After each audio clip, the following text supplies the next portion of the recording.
السلام عليكم، صباح الخير، كي دايرين بخير؟ شوفوا اليوم الحرم كي داير، المسعى خاوي فعلا بعد ما طبقوا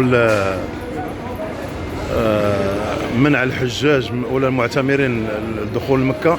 باينه، شوف هنا كي كتكون المروه عامره خصوصا نهار السبت. شوف المسعى خاوي، وهذا الدور الاول اللي فيه العربات ديال العربات. شوف خاوي تاهو، قليل قليل قليل قليل. شوفها هنا موالفين كتلقى العربات بزياده. شوف يلا واحد جاي هنا،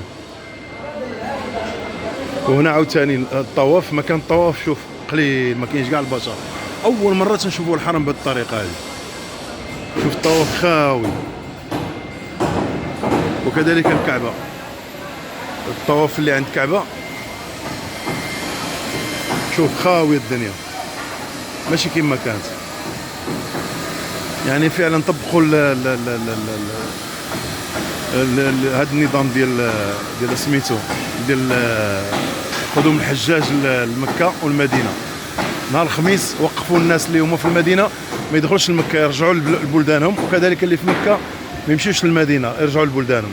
وهذا راه باين، هذا دليل على انه فعلا تم تنفيذ تطبيق هذا الحظر على المعتمرين